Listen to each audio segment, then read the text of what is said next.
Sasa tuyasaze hayo ni kupashe mengine ambapo viongozi wa chama cha DCP wameweka bayana kuwa wanasikitishwa na jinsi wakazi wa Mlima Kenya wanavyotengwa kwa misingi ya kikabila na serikali ya Rais William Ruto. Haya yanajia baada ya matamshi ya katibu mkuu wa chama cha UDA Hassan Omar Hassan, wakisema hata baada ya baadhi ya viongozi wa Mlima Kenya kuwataka ama kumtaka Hassan Omar ajiuzulu, hadi kufikia sasa bado hajajiuzulu. Kando na hayo, wamebaini kuwa kutokana na uwezekano wa kuwepo kwa maandamano ya kupinga mswada wa fedha mwezi huu, viongozi hawa wamebaini kuwa kuna njama za baadhi ya viongozi wakuu serikalini ya kuingililia maandamano hayo. Mary Kyalo anaarifu.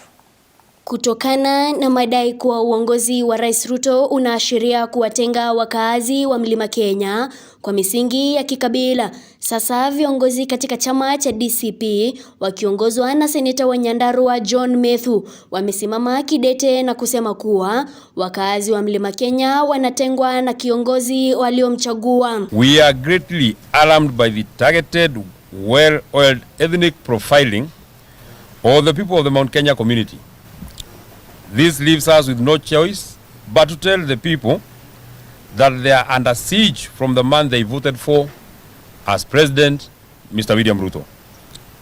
Apart from denying them development, maiming and killing their children, issuing shoot-to-kill orders, the President has now orchestrated a 41 versus 1 narrative to sever the people of the Mount Kenya region. Usemi huu unajua baada ya katibu mkuu wa chama cha UDA Hassan Omar kutakiwa kujiuzulu kutokana na matamshi yake, wakisema bado hajajiuzulu hata baada ya viongozi wa UDA kumtaka kujiuzulu. That the UDA allied MPs from the Mount Kenya region were trying to shout at Omar Hassan, the UDA Secretary General, to resign. In fact, they gave him 48 hours to resign. It is now over 350 hours. Vote out if you're men. Vote out if you're women enough. Why haven't you called on Amason Kingi, John Bandi, Kithure Kindiki, and William Ruto to resign? We are not fools and we are not your children.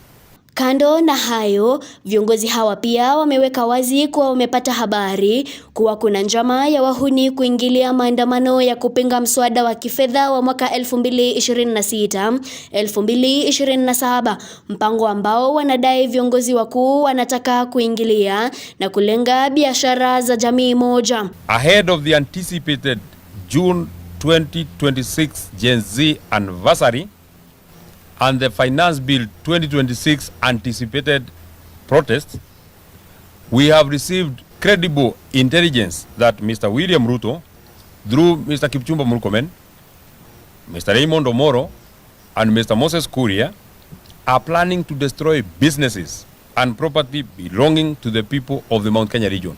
Aidha, wito umetolewa kwa wakazi wa Mlima Kenya kuhakikisha kwa wanalinda biashara zao kwa wakati huu. Since the government of Mr. William Ruto will not protect your businesses and your properties, you must invest in private security and secure your properties.